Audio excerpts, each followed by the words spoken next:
Ahoy, and welcome to Better Than Food. Ahoy is how you say hello in Czech. If you're Czech and watching this, Americans will get a kick out of saying that because that's how pirates talk in terrible American films. We're stupid, I know. The very famous Czech author Milan Kundera said that today's author was our very best author today, and he would be talking about Bohumil Hrabal. Hrabal. I don't even know how to pronounce it. It's very, very difficult for me. This will be filled with mispronunciations, as usual. Hrabal. I can't do it. Hrabal. What the fuck is my throat even doing? It's like choking. B.H. is considered one of the greatest Czech authors of the 20th century, writing novels such as I Served the King of England and Closely Watched Trains. That one was actually turned into a film that I saw, which I remember being pretty good, but I don't remember it that well. This is the first of his that I've read, Too Loud a Solitude, which was a gift from the manager of a bookstore, which is appropriate, because this book is a strange Kafkaesque tale of a recluse named Hanta who compacts waste paper and has been doing so for 35 years. He keeps saying, for 35 years I've been compacting waste paper in books, and he says it over and over and over in the book to drill in the deadening feeling of the repetitive, dull routine that he's been ensconced in for decades. This is a meandering, dreamlike portrait of a man who destroys books for a living and meditates on it, meditates on the process of doing that, but saving the great ones from time to time. You know, he makes a brilliant discovery when the new ones come in, and he'll save it. So his library is huge, you know, and he's extremely well read. His mental library is enormous. It's strange because you kind of have this highbrow situation and narrative, you know, dealing with the great authors and referencing all of them. Nietzsche, Goethe, and Lao Tzu, all kinds of stuff, because all of these different books passed through him. But the humor is totally lowbrow, you know, blue collar, kind of crass, not unlike Bukowski. I saw in his Wikipedia page that Bohumil worked as a paper packer. He seems to have worked several manual labor jobs, and that definitely comes through in the text. The physical descriptions and the drudgery of the routine, the oppression that one can feel in that sort of thing, the solitude, the relentless exhaustion, the painful deadening of the soul, but also the importance of the small successes he has when he finds and saves these wonderful editions that are about to be compacted or destroyed. He's getting excited about things that other people just don't care about. Anybody else feel like that? Speaking for myself. One can't help but think of the phrase that one man's trash is another man's treasure, right?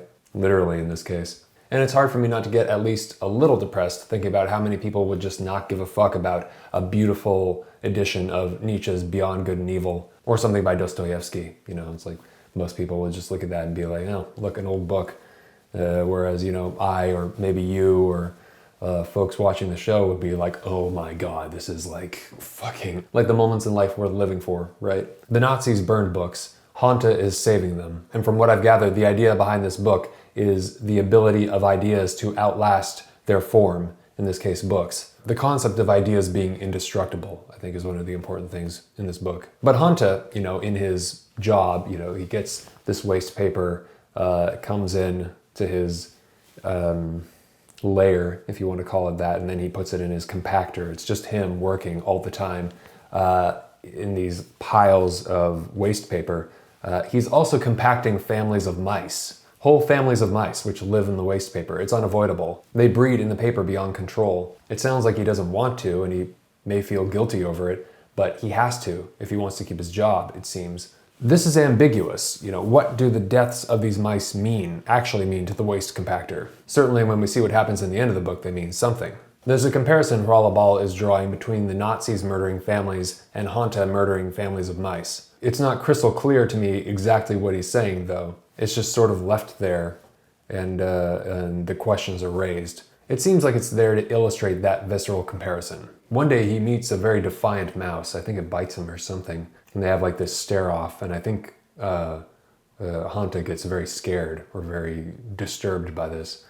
There's something Hrabal is saying here, but I'm not exactly sure what it is. Is it you need to be defiant to the horrors of life? You need to be defiant to what other people feel is just the routine and just doing your job, is like the Nazis were told to do their job, and so that meant just killing a whole bunch of people who are totally innocent, and one needs to make a stand and fight for justice. Seems like a perfectly reasonable interpretation, but I don't know. I don't know.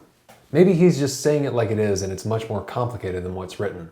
This is a depressing character, you know, a working man, lower class, tough life, really, really, really difficult. He compacts paper and he saves some of them and he sells them to a professor who comes to check and see what's available. I think that's what's going on if I understand it properly. He talks about his previous loves, one of which was a gypsy girl carted off by the Nazis in a tragic separation. That's an incredibly powerful moment because he almost forgets her name. And I think about the idea of memory and time and books and keeping memories and ideas alive. And it's so sad because we lose all of that in the end. And often before the end, we lose those memories. They fade, like the words from books we've loved. This is life and time, right? It's a relentless, compacting, crushing, and burning machine.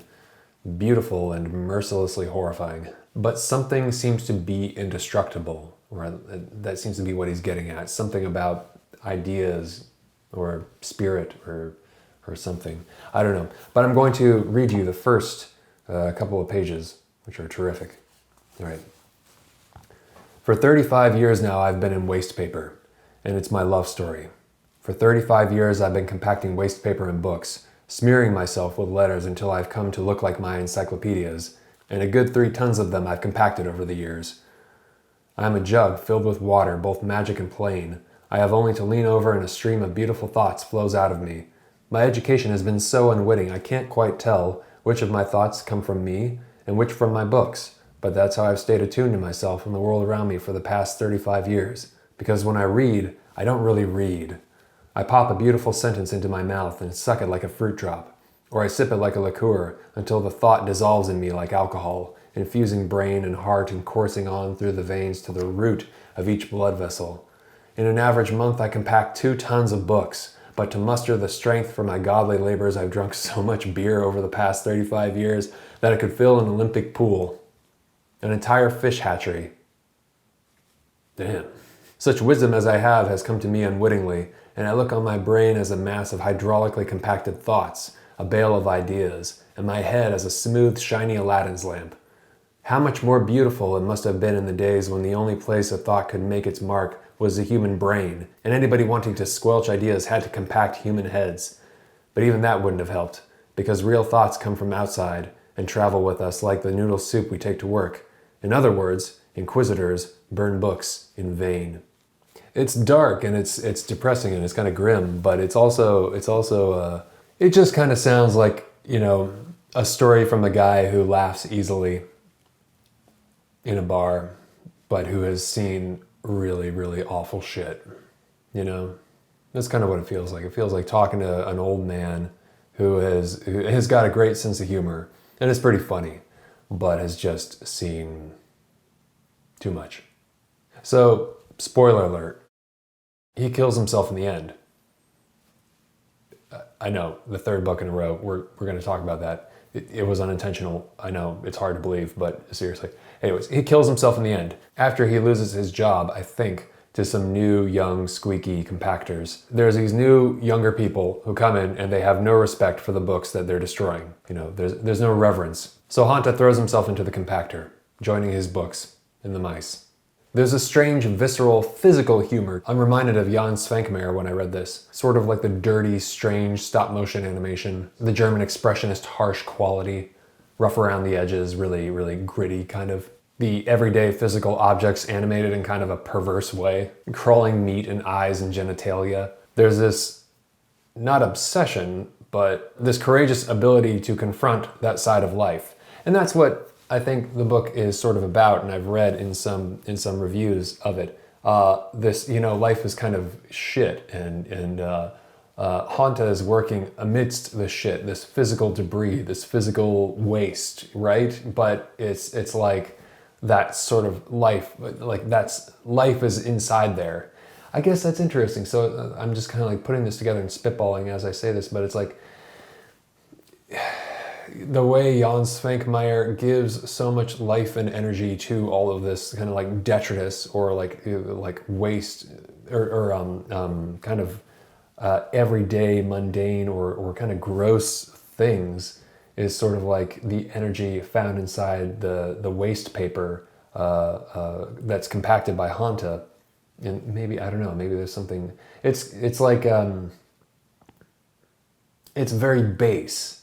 It has this quality of not ignoring or not shying away from the base reality we all inhabit. And that's really important. And that's really particularly distinct and unique. It doesn't try to idealize anything. It doesn't try to make it palatable. But yeah, anyways, this is a patron-only review because I couldn't publicly review 3 books in a row where the main character kills himself. It was just a little crazy, right? Because if I did, people are going to start calling and being like, hey, you doing all right, buddy? You know, it's like, I don't know why, like, just gravitated toward the material, but there you go. Really, this is just the order of operations. This was a gift in the mail recently, and there were several books. I just happened to choose this one. So now I'm going to try and find a great book for the next review where the protagonist doesn't commit suicide. Yeah, fat chance. Wish me luck. Bohumil Hrabal had one of the most interesting deaths I've heard of, actually. Oh yeah, he killed himself too, so there you go. But he had one of the most interesting deaths that I've ever heard of. They say, at the age of 82, he fell out of a window on the 5th floor of a building while, get this, trying to feed some pigeons. Anyways, there was no doubt for his doctor that it was a suicide. The morning he fell off, he said he'd received an invitation in a dream from a poet who was dead and buried in a cemetery next to the hospital. This was published in 1976, and Hrabal had written this after a long illness. You kind of get that feeling too, this really claustrophobic, dingy, kind of sick, ill environment, just everything's sort of like decaying, and there's just this eerie limbo that this man inhabits. Really, really oppressive atmosphere, really stifled, yeah, kind of just like hell, you know, really. It's a short, strange, lonely read that raises some interesting questions and paints a fascinating portrait of a man who knows the life-giving properties of ideas and books, but unfortunately has, after living a life of destroying them, of compacting them, ceased to want to continue. Better than food, so you should read it. If a book that's a strange, dark blend of Kafka and Bukowski all centered around the idea of books and ideas sounds good to you, then I suggest you get a hold of it. Okay, time for the coffee lottery. And this is a patron-only review, so y'all know how this works, and I'm just gonna do it immediately. Bum, bum, bum. Chris. Thanks a bunch, Chris. Really appreciate the support. Please always remember to bring a book. Always bring a book. Thank you for supporting the show. I sincerely appreciate it. Great to see you as always. Have a great night, and I'll talk to you soon. Ciao.